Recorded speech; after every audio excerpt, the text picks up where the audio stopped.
ფუტკრისა და ბარტყის დაავადებების დროული ამოცნობა მეფუტკრეობაში გადამწყვეტია. მთავარი არის დაკვირვება. თითოეულ დაავადებას თავისი ნიშნები აქვს. მაგალითად, ნესტიან ამიდში ფუტკრის კანკალი, გაფართოებული მუცელი და განავლით დასრული ფიჭები მიუთითებს ნოზემატოზზე.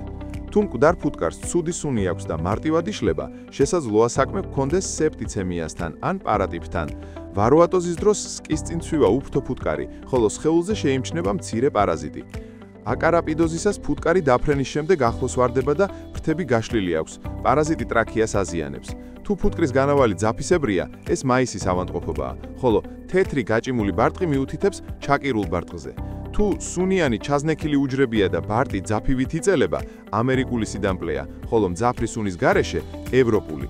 ფუტკრის სიკვდილი ანსკიდან გაქცევა ხშირად გამოწვეულია ნესტით, შიმშილით ან უდედობით. ნებისმიერი სიმპტომის აღმოჩენისას აუცილებელია სკის შემოწმება, სისუფთავის დაცვა, დეზინფექცია, ახალი სკის გამოყენება და საჭიროებისამებრ ვეტერინარული ლაბორატორიული ანალიზი.